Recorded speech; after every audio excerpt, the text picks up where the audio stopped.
over to Mr. Daniel Caddick, Executive Director of the European Liberal Forum. Please go ahead, Daniel.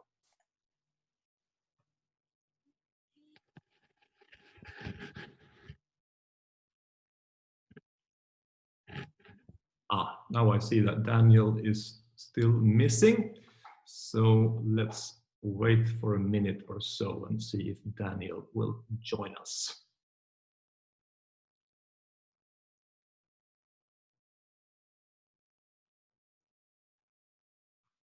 I wish I could play some pause music here, but I don't have any.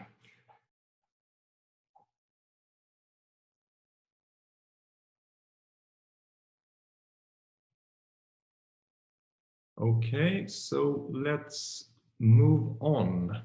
Instead of waiting for Daniel, we'll have Daniel probably online soon. So we'll go ahead into the seminar and bring Daniel in when he arrives.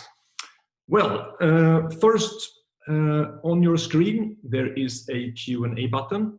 Please use this function if you would like to ask the panel a question later on.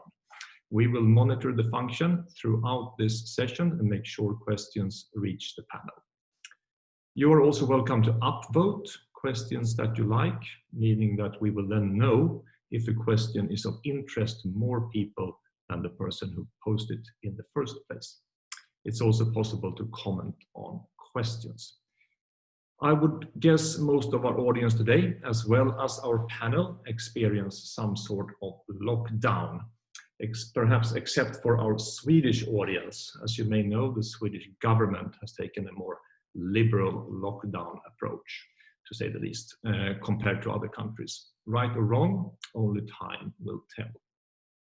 The various forms of lockdowns enforced upon the populations in many countries around the world are of course meant to hinder the spread of the COVID-19 virus.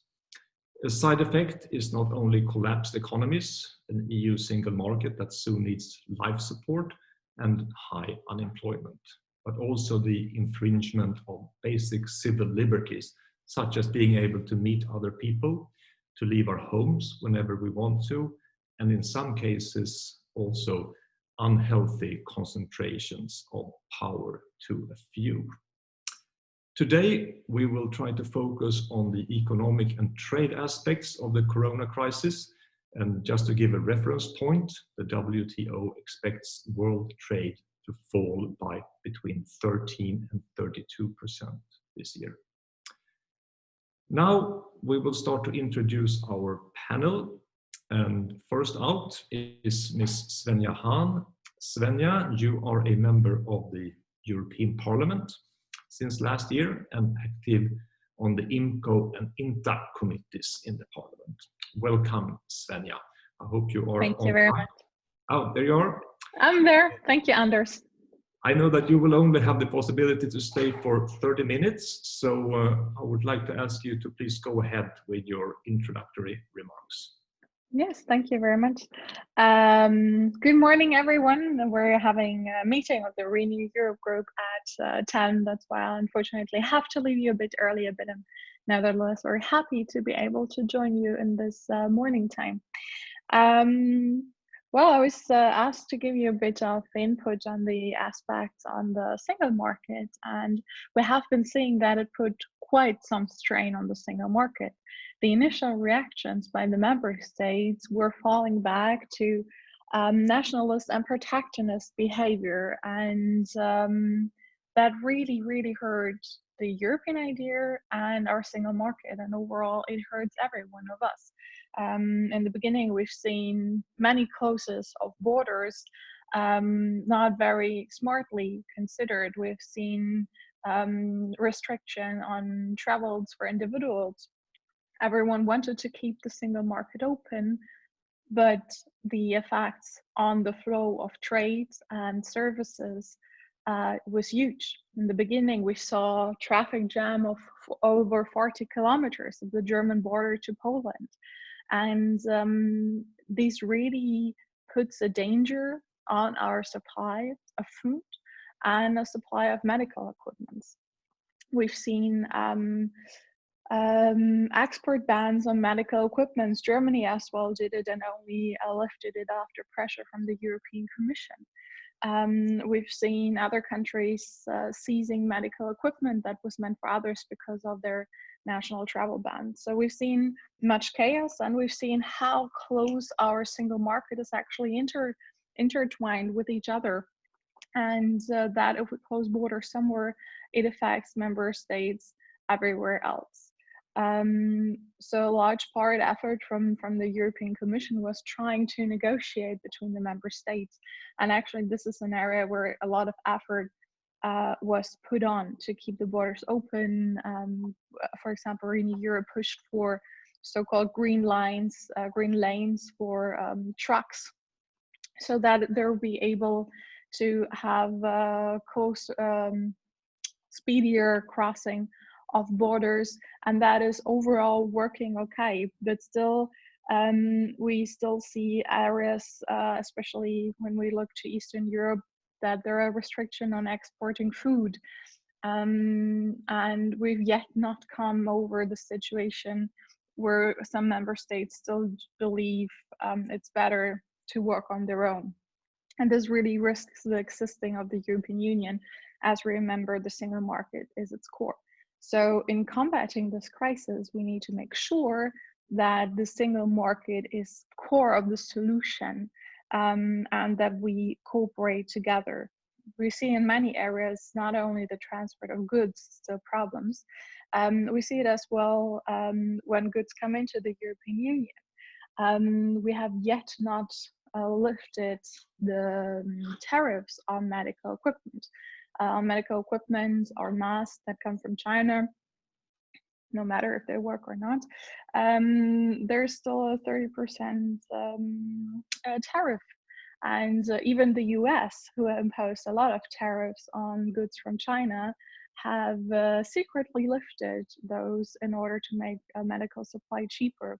We called on the Commission to do so. The Commission said they will, but yet it was not approved by Parliament. And that is an issue that we see, that the Commission promises a lot of areas and have yet not achieved.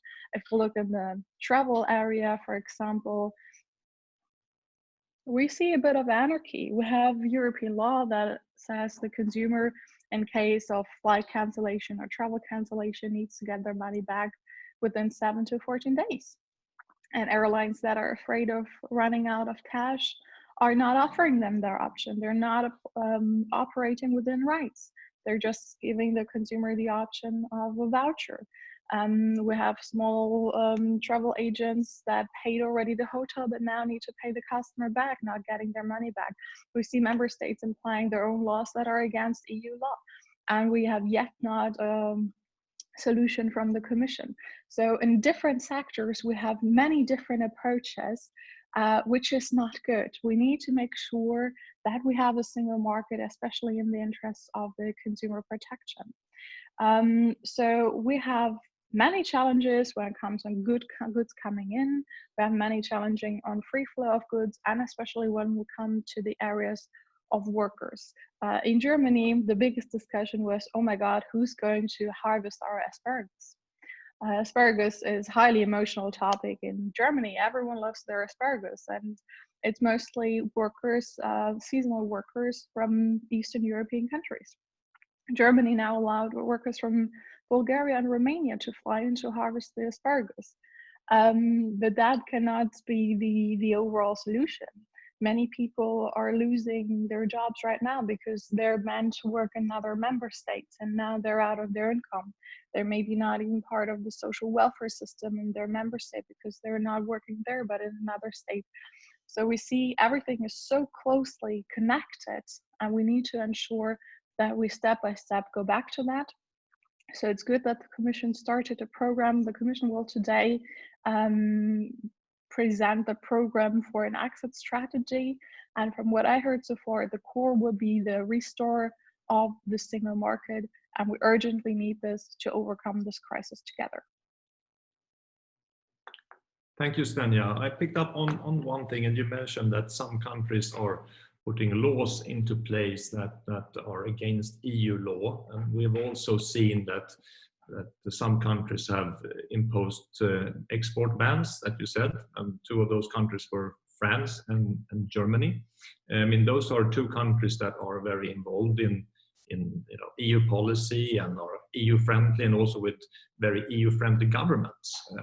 How come do you think that we see those major countries in the European Union taking those kinds of actions when they are at the same time in advocating a deeper European integration? I think it has partly to do with a bit of national arrogance. We just recently learned by research from the Standard and Austrian newspaper that in fact the European Commission already asked in the Council in January, are you prepared? Should we order medical protection together? Should we take measurements together? And the member states said, no, we're good, we're gonna be fine. We can do it on ourselves. So I think it was a bit of national arrogance, and maybe the fear that saying health and social issues are not a competence of the European Union. And some member states are very hesitant to say, these are our competence, we don't want you in there. But we see that in a pandemic, we need cooperation. I still believe it's better to have issues like social welfare or healthcare on a national level. Sometimes we even have it on community level, like for you in Sweden, if I'm correct, right? You have it in the commune, your healthcare system. But we see that we need stronger cooperation and coordination, and it's a lot of actionism we see. Closing borders gives people a feeling of false security, and closing borders might make sense at an early stage where we've seen it coming from China to prevent the spread, maybe closing down flights from China. But at this stage, we do not see that it makes any difference. What difference does it make when you're in the border region in France, Germany, Netherlands, Belgium, if you go over the border to the supermarket, or in Germany? But to be able to have that, we need to have coordinated measurements. And then we can have our borders open. It's just a measurement to show action by politicians. We'll come back a bit later, I think, on the free movement of people. We know that, for example, in Luxembourg, about 200,000 people every day commute into Luxembourg, and that has caused a lot of stress with this, border closings, of course. But let's come back to that question. I know that Daniel is now with us. I don't know, Daniel, if you would like to comment at this moment. We'll go ahead. Everyone. There you are. Can you now hear and see me? Yes. Fantastic. Well, first of all, good morning, everyone. My name is Daniel Kadek. I'm the director of the European Liberal Forum. And I'm very sorry for being able to talk to you only now and say hello to Anders and our distinguished speakers. As the nature of these kind of meetings dictates, I had a couple of technical issues. I could see you and hear you, but you couldn't hear and see me. I will not say a lot of anything right now. I would rather come to the end. I just want to say hello. Thank you very much for joining us today. Thank you for the moderator and, of course, the speakers for being with us this morning. Thank you, Daniel. Let's continue to introduce the remaining two persons on our panel. We have, let's see here, we have Sandra next. Sandra Party, you are the head of the German Economic Institute's IB's Brussels office and head of European Affairs at IB. Prior to joining them, you have also worked in the European Parliament, and also you have a business background with the French multinational company called Alstom. Welcome, Sandra, and please go ahead. Thank you. Thank you for the invitation. Good morning, everyone. Yes, it's indeed interesting times. Historically, I guess, rather extraordinary, and with a lack of a lot of certainties and data and other information, like really secure information available. So it's a bit of an poking in the dark for many actors on the political as well as on the economic level. And I would like to give you a bit of a view from the German sort of economic experience that we have been monitoring very closely over the past 3-4 weeks. We had regular calls with the representatives from the different sectors in Germany. And obviously the country being very export oriented, as everybody knows, we've been, as a country, Germany has been hit also a lot by the disruption of the various supply chains and the logistics around them. So as Svenja has just mentioned, there were those border closures, which are poison to the way the German economy has been organizing itself over the past. There is a lot of connected supply chains between, for instance, Germany and Italy, between Germany and Poland, etc. So closing those borders, having different regulations in place, having restrictions on people's movements, but as well on the movement of goods, obviously has been a very bad situation for those in the German economy that are relying on those supply chains. And they have been advocating since the very beginning to have possibilities in place and to ensure that there is a possibility for continuation of goods transportation as well as of workers continuing to work on whichever side of the border they happen to live and work. The sectors in Germany have been hit very differently, obviously. The car manufacturing being the biggest one has had the hardest impact so far because of the supply chain situation. They are pretty much in lockdown. They had to close all the car dealerships. So as long as you cannot sell a car, then you also don't really continue to manufacture one, letting alone that some of the products that you need for it are not really readily available as they used to be before. Other sectors in the German industry, for instance, the pharma sector is doing rather well.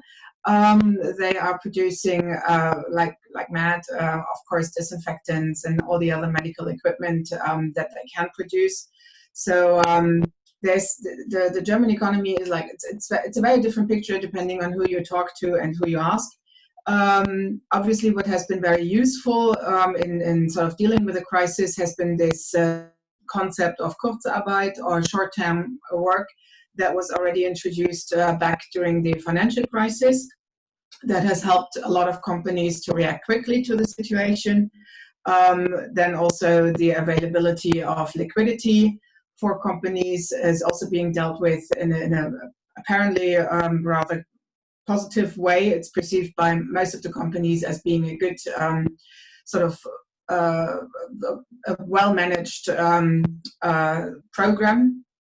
So the main sort of complaints, if one can say so, or the main problems that we are facing at the moment is indeed cross-border supply chains, cross-border logistics, and here we've been advocating, or we have seen the sectors in Germany trying to ensure that first of all, as few as possible are actually on lockdown, so that the ramp up afterwards is going to be easier. So it's much easier to sort of reduce a bit and then start again than to have a full stop and then start again.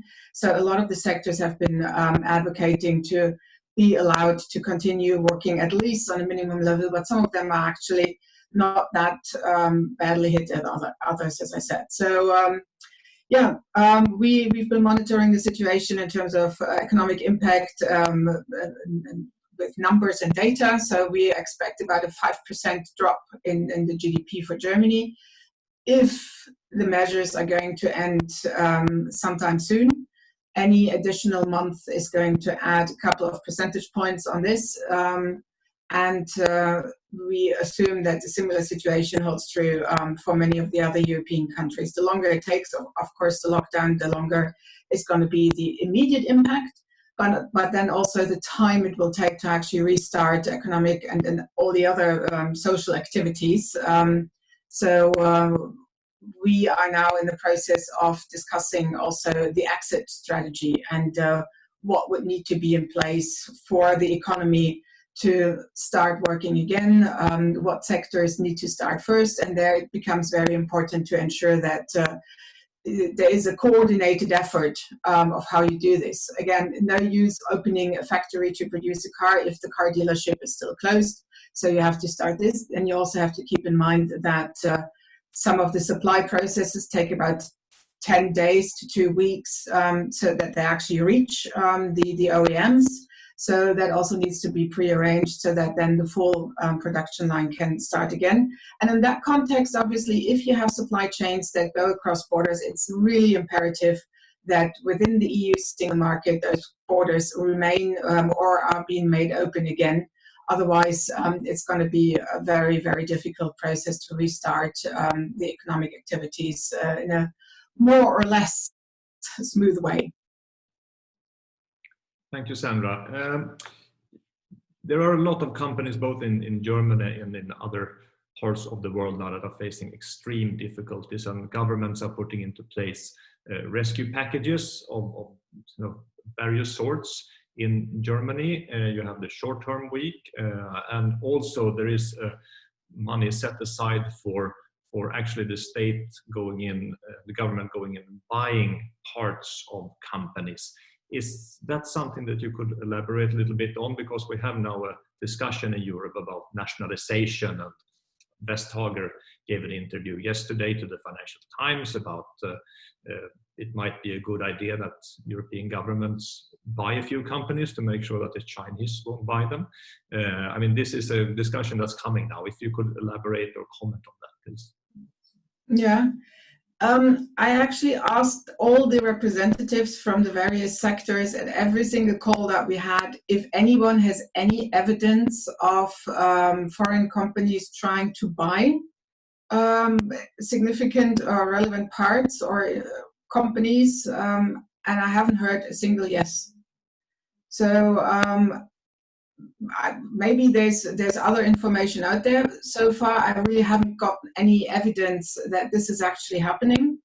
So I'm not so sure if we are not sort of trying, like sort of barking up the wrong tree when we talk about the buying up of companies in Europe. Certainly, what we've seen as emergency measures that in Spain, hospitals have been sort of put under national control. That I think is a different discussion, and there is a sort of different reasons for doing this. And I would think that was a good step for the Spanish government to do this. When it comes to actually state participation in companies for the time being, I don't actually see the absolute necessity for this. For companies themselves, it's much better to indeed have a clear exit strategy, have an understanding of what is going to happen next so that they can plan. Obviously, they will have losses, and to cover those losses and deal with those, this is going to be of importance to them. So the availability of credits, of support, of sort of tax-free loans, etc. All of this is much more useful to them than the idea of buying or renationalizing companies, etc. That's not to say that there isn't potentially some useful activities if we start coordination in some production, or allow the coordination in some production that previously had been sort of stopped by regulatory reasons. But I wouldn't necessarily support the idea to buy company by the state. Thank you, Sandra. Now, I got some message here that apparently you can't see me on the screen here because I have lights in the back here. But well, we'll have to do with my voice, I guess. Let's move on to the third panelist, and that is, last but not least, Alina Kutsko. You are a director of the GlobeSec Policy Institute in Bratislava. There you work with a wide range of policy areas, from the future of Europe to defense and security. Welcome, Sandra, from your horizon, how will the current crisis change Europe and the world? Please go ahead.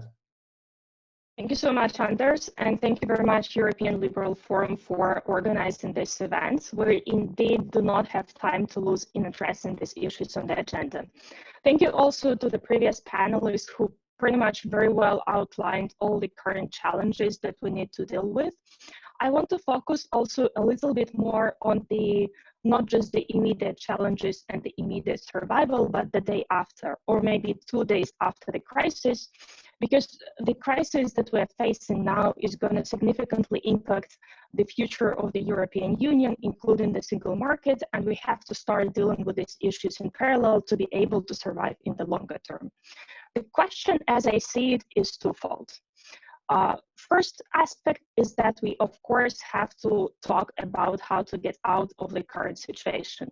And here, coordinated gradual opening of the economies and societies, including cross-border movements, is key.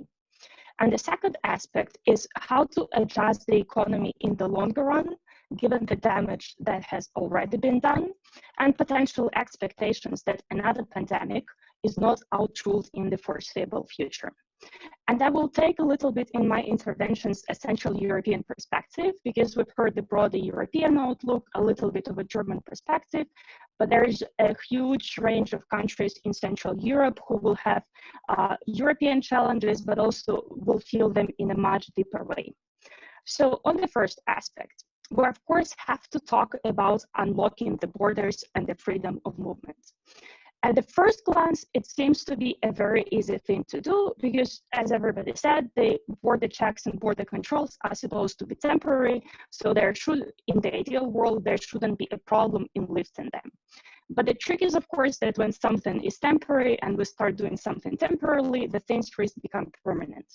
And we already saw that after the 2015 migration crisis, 6 countries introduced border controls that were around for 4.5 years after the crisis, regardless of whether others considered them justifiable or objective, or whether they were quite in line with the Schengen Code. So my fear is that we might be facing a similar situation after this crisis as well, especially given that the countries kind of might use border checks as a natural reflex what to do if there's any kind of fear about the new health crisis. So we definitely need to put in place provisions, not only how to get out and open the borders right now, but also how to make sure that in the future, all these border checks that might be needed are well coordinated and are very reasonable and proportionate and justified. And of course, we have to in parallel deal with other problems that we were having before the crisis, because these issues actually never got away. And I'm talking here about the migration challenge, I mean the secondary migration movements that many countries were worried about in the past, terrorist fears and nationalism. All these issues are still on the agenda and they're still affecting the single market and the way it's functioning. And the second aspect is the structural changes to the economies and the labor markets. Central Europeans are among the ones who are benefiting probably the most from the open economies and the freedom of movements. Look, for example, they're very interconnected in terms of the supply chains. And Sandra was talking about how Germany is benefiting from exports and how reliant it is on the supply chains. Central Europeans are actually part of the supply chains, but at the lower level of the supply chains, which makes them uniquely vulnerable to any kind of restrictions on the single market already today, but also in the future. Also, a few people already mentioned that the workers from Central Europe are migrating to Western Europe, either for seasonal work or for other types of job. This is also a huge change in the longer run as well.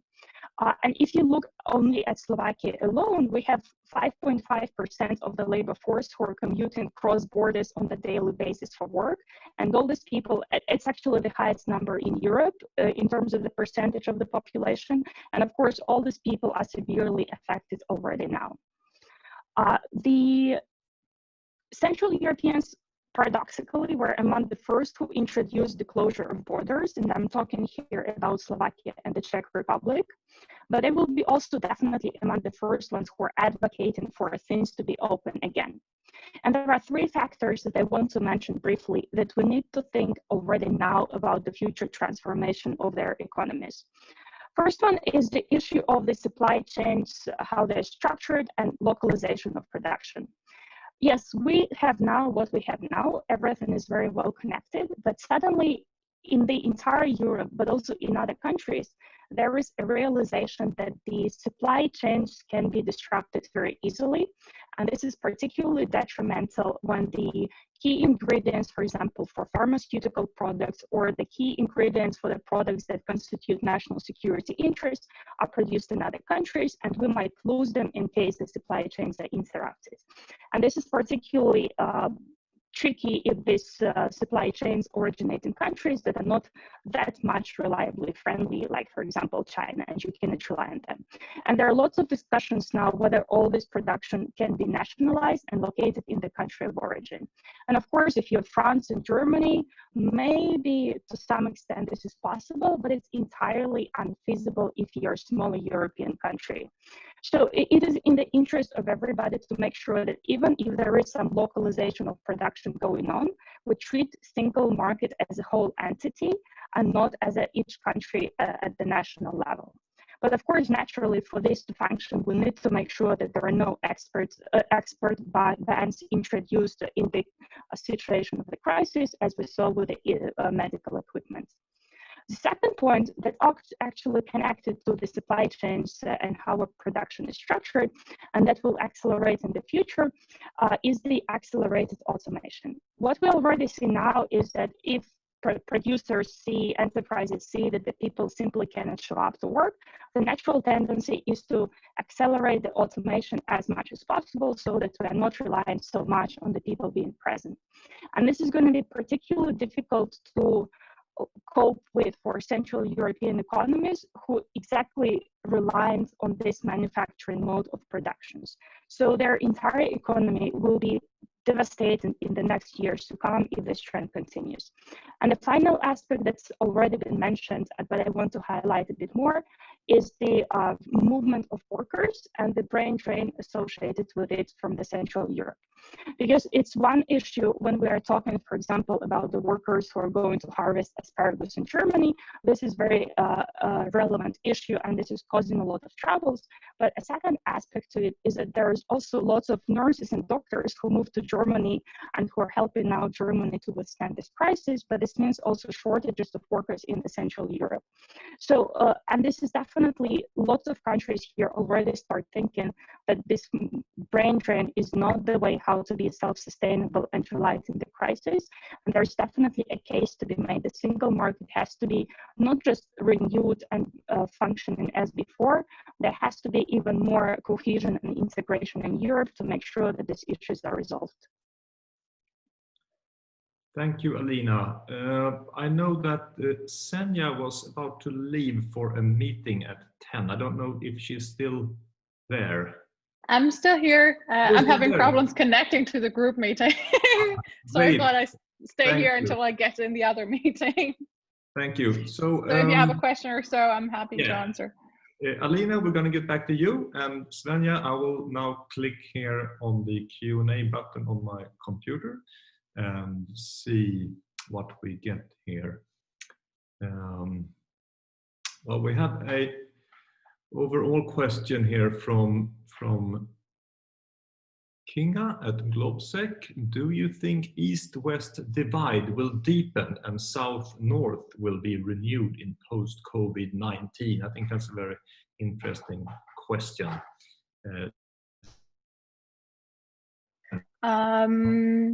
The East-West divide.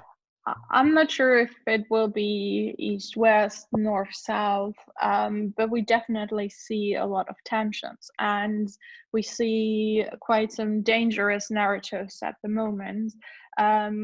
We see sentiment rising. When I see on news in Greece and Spain or in Italy with strong sentiments, for example, against Dutch or against Germans, when I see the narrative, if you're not for Euro bonds or Corona bonds, then you are against the European solidarity. And that is a very dangerous narrative that we see there. And I think we should be very careful in times of crisis to open a discussion that rather splits than unites, and that are not particularly necessary to overcome this crisis. There are means of solving the situation, but what we've seen is that the Italian government don't want the help from the European stabilization mechanism. They said they don't want the money. The only thing that will help is zero bonds, and it would be money they would have been getting without harsh restrictions. So that is very, very dangerous narrative we see there. And it doesn't say that particularly North against West or something. We see much more movement, and we've seen that in Germany as well. We've seen that in my party especially. There's much more movement and openness to find common solutions, to give new financial means to combat this crisis. So I think it's very dangerous if we end up a narrative, if you're not for this, then you are against Europe. We should not use this crisis to push for all our political wet dreams that we all already had, but we should be practical and see what does really work. And if you make fundamental changes, you should take it very well thought. You should take your time, you should think about it, and you should not push it through. And a crisis is a bad time for fundamental changes. Don't get me wrong, I'm all in, for example, a federal European Union and more competences for the EU in specific areas.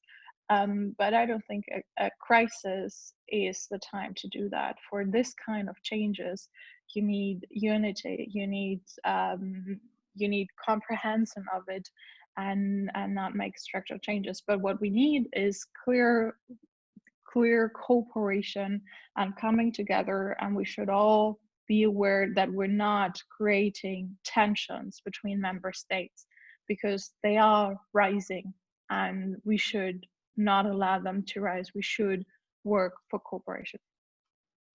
I think this is a very interesting matter, and of course we should not take decisions, or the European Union shouldn't take decisions under this specific crisis, but the crisis shows cracks in European solidarity, and cracks that we now are aware of and that we can start mending when the crisis is over.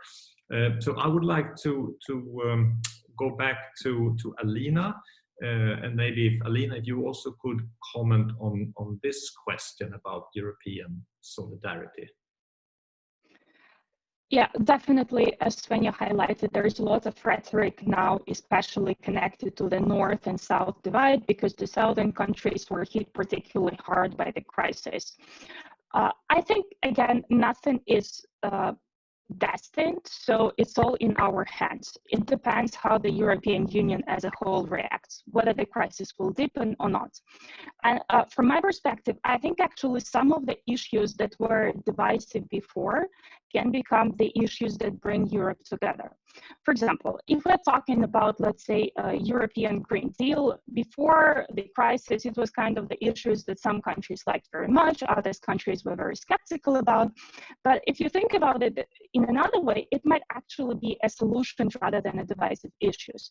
Because everybody agrees now, for example, that more investment is needed to restore the economy, that we have to transform our economies in any case, and we need to ensure that innovation is happening.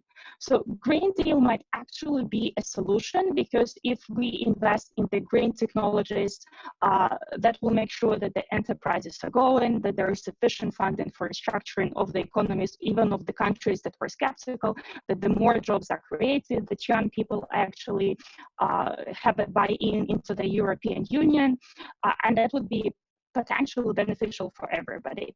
So it might deepen the divide, but it's not destined that it will go into happen. Thank you, Alina. And before we come back to you next time, can you please take a look at your audio equipment? We can hear you slightly badly. We can hear what you say, but I think it's kind of a bad connection. Okay. Let's move over to Sandra, or back to Sandra. Also for you to have a chance to comment on this question about solidarity within the European Union. Are you there? Yeah, so here I am, unmuted again. Yes, I would agree with the assessment that some of those divides have been there before and are potentially aggravated by the corona situation. Unfortunately, that is. It would have been an opportunity to indeed pull together and act as one continent, as one EU. That unfortunately did not happen, but it's not happening because of Corona, it's happening because there were divides beforehand, and they have just shown much more dramatically than potentially in other circumstances. It would be my hope that this situation is being used by politicians and heads of states and governments to actually pull together and sort of re-understand or come to a joint understanding again of how Europe could help in coming out of this crisis jointly. And that would, however, mean that one accepts that there is some coordinating role by the EU Commission. And I'm afraid that's not necessarily the situation in some of the countries, and not necessarily the feeling of some of the governments. So it's going to be a very tough task for for Charles Michel and also for Ursula von der Leyen to actually convince national heads of state and government that they should potentially have the Commission help in coordinating some of the answers to the crisis. And that's, for the time being, I don't necessarily see that.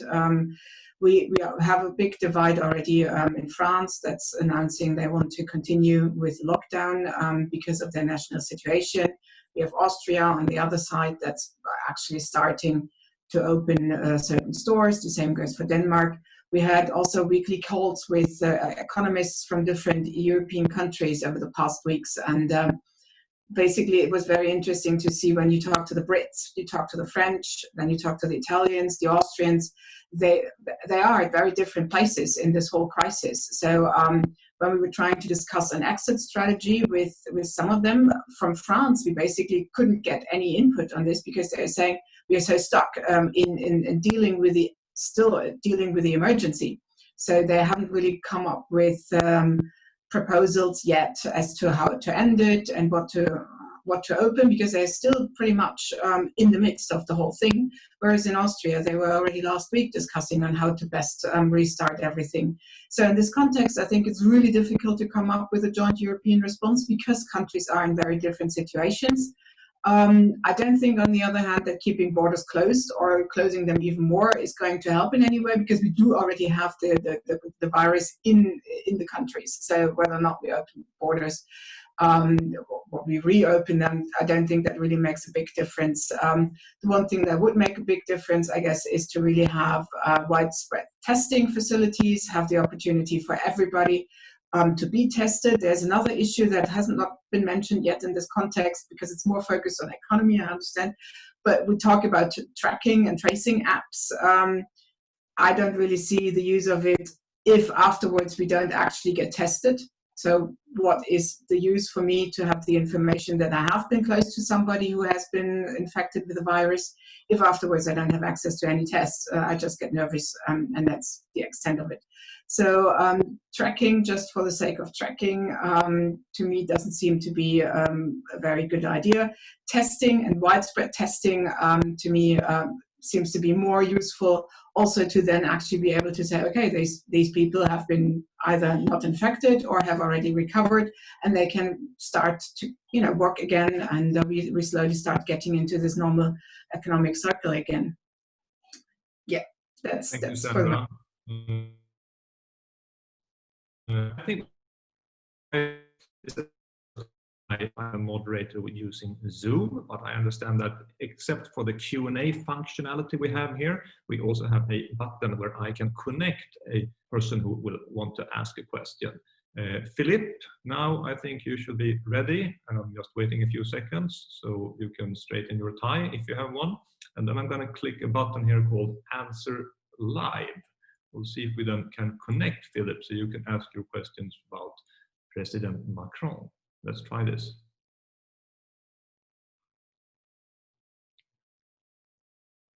Not sure if it works.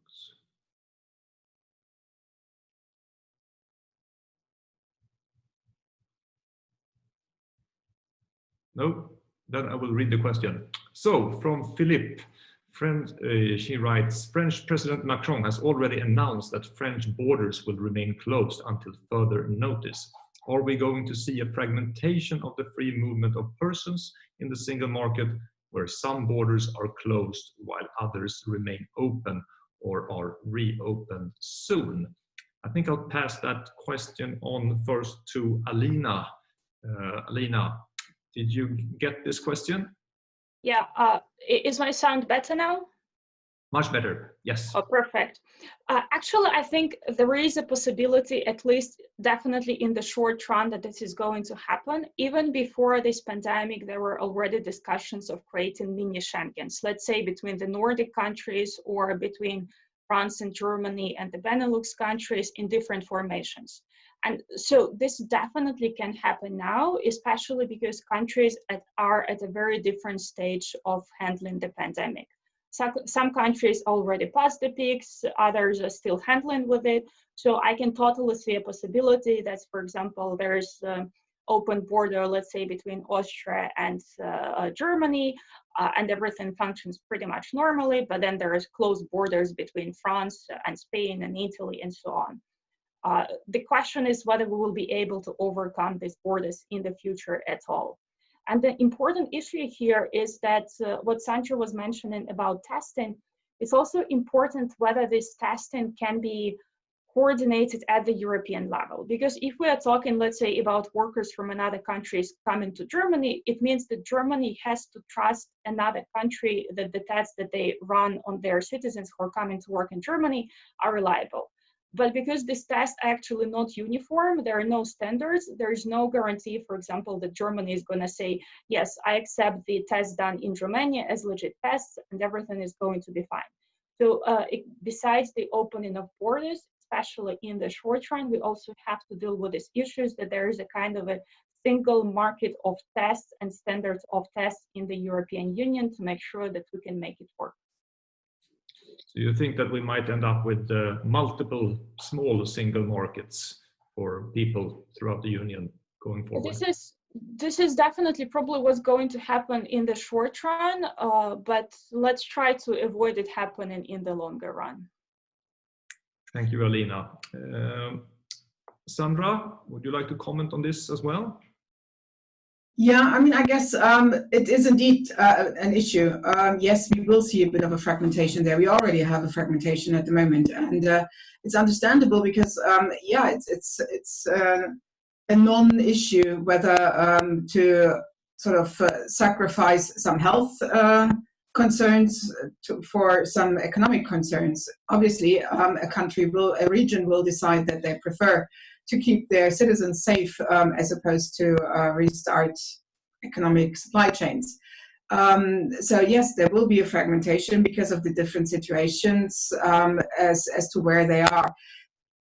What I believe could be is being used a little bit at the moment and potentially could be enlarged is indeed the treatment of people in different countries. If there's spare capacities in one country and sort of still a lack of them in another, so that could be an option to actually benefit from the European cooperation. So to my mind, that could be something where we can restart some further exchanges, etc. Joint procurement, whatever is going on at the moment, this is of course something that needs to be pushed further whenever there is European added value to be had. It should be indeed taken up, and there shouldn't be national concerns about whether or not this is something that can be credited to the governing party or something. But yeah, there unfortunately will be a fragmentation, and the question really is, how do we deal with the economic impact afterwards? So are we then indeed sort of helping each other, and or are we aggravating the conflicts and the sort of the rifts that have been created at the moment? Obviously, there is some discussion at the moment also within and in industry, how do we reorder the supply chains? So as we've seen, global supply chains are at global risks, have global risks. If there's something happening in China and South Korea and wherever else, in Mexico, that will have an impact. So there's some discussion happening at the moment where the companies are trying to restart or rethink their supply chains and the management of the supply chains. So we might actually see potentially, in the best case scenario, sort of a repatriation of some of the activities into the EU, and then potentially some of our neighbor countries, German neighboring countries, could benefit from this. It's a bit of a fine balance as well, because on the other hand, obviously, we don't want to disrupt the global value chains. We don't want to disrupt global trade too much. We don't want to really become sort of European nationalistic, if that exists. But yeah, there could be options to indeed rearrange a bit of the supply chains, and then also help other countries to come out of the crisis faster and continue in the cooperative spirit that Europe originally wanted to induce. Do you pick up those signals from companies now that they want to kind of fragmentize the supply chains going forward after the crisis? Will that be a natural consequence of this crisis, that major companies with diverse supply chains will actually do that? Well, we do see some companies that are thinking about substitutes for the suppliers that they have, and depending on how that then works with the substitute, they might indeed end up with that substitute not only temporarily but forever. So definitely we see that. I mean, there's a lot of discussion anyways that companies will have to postpone some of the investments they were originally planning, because obviously the money goes to other sort of concerns right now. So there will be a bit of a disruption anyways. But in that process, companies are thinking about it, and some of them already have now the experience also of doing stuff more in a digital way. We are not the only ones using the digital possibilities, but some of the companies are as well, and they might actually rearrange some of their production processes in either more digital way or in a more, let's say, nationalist way.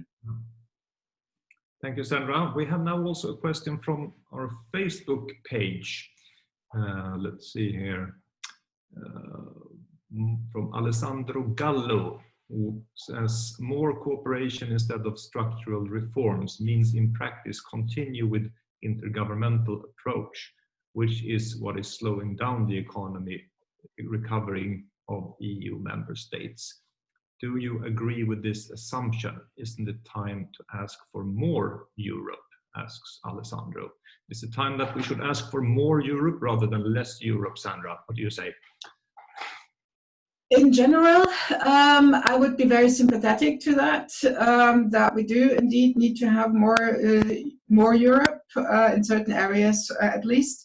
However, I think for managing the current crisis, if we now start a debate about structural reform, I think even the Corona crisis might be over first compared to an agreement on structural issues. I would in general always agree that there's a lot of added European value to be had. However, governments seem to be very reluctant, and I don't think at the moment we would, by having a debate on structural reform, advance very much. Thank you, Sandra. Alina, what do you say? More or less Europe? I personally think that more Europe would help. Of course, the question is how to make sure that it happens. I agree with Sandra that any big discussion on the European structural reform is not going to go through right now, at least because there are more urgent concerns.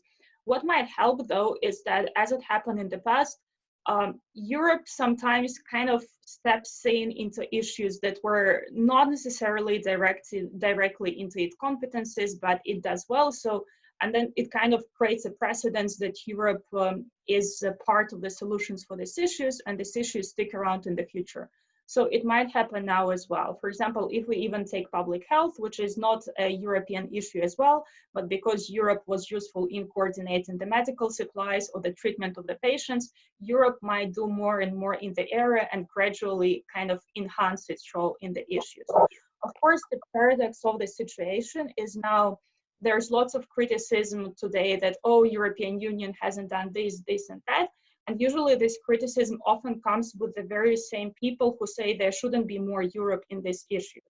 So we're either all agree that no, you don't expect European Union to deal with these issues, or we do give European Union the competencies to address these issues. One thing that can come out of this is that the conference on the future of Europe all of a sudden seems to be much more interesting than it seemed just only a few months ago. I look forward to hear more about the discussions going on there.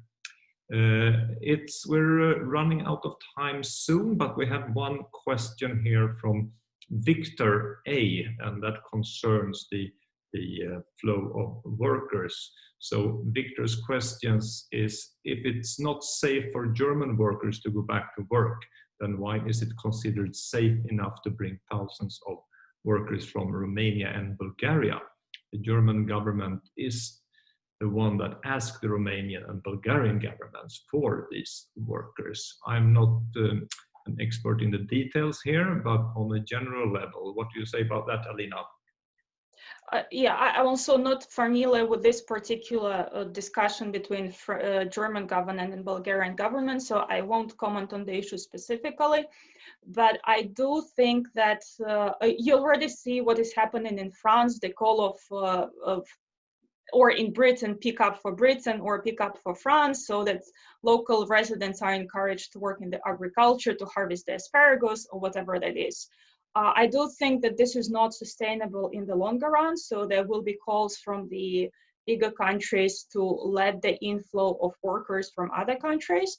I personally think that some kind of testing will be done, especially now, before these workers will be allowed to travel and work. This testing will be, in a way, indiscriminatory regarding of the nationality of the person. So let's say whoever works in the factory or at the farm will be tested before they're allowed to start work. So I don't think it will be an issue that would like segregate people on the basis of nationality. No, thank you, Alina. I think we have time for one more question from Christopher Gliedel. And maybe this is for Sandra. Question is, could not inshoring of supply chains address multiple issues? Risk business, reduce supply chain impact on climate, improve workplace diversity, ignite startups, upstream and downstream, and allow Europe to reap the benefits of currently underutilized skills within migration and other minority groups, helping Europe to strengthen amongst weakened global supply chains. Sandra, I don't know if you've got that question. Yeah, I guess indeed there could be some benefits from that. Obviously, on the other hand, we also rely on raw materials from abroad, so we will not end up in a situation where we can do sort of a repatriation or an inshoring of everything. So also things have developed for economic reasons over time. So even with the corona impact, whether those economic calculations really stop applying might be doubtful. So I see there's indeed some benefits of potentially reducing supply chain impact, for instance, on the climate, obviously, but that also could be done via using different transport routes, if indeed global leaders agree to this kind of climate protection activity. So yes or no, there could be benefits, but there could also be problems, and we don't necessarily have the option of getting everything in our own sort of geographic areas here the way we need it. So yeah, cannot really give you a proper or a better answer than indeed there might be some benefits to it, and on some other issues we are just stuck with what we have. I think it will be very interesting after this crisis to see all think tanks and institutes coming up with their conclusions of the crisis and what we should do better going forward. I think we need to wrap up now. It's 10:30, and thank you, Sandra, and thank you, Alina. Just three takeaways from my side really is that we must all continue to protect our freedoms, our 4 freedoms. We can never take them for granted. It's too easy for member state governments to shut down borders, infringe our freedoms, and safeguards needs to be put in place.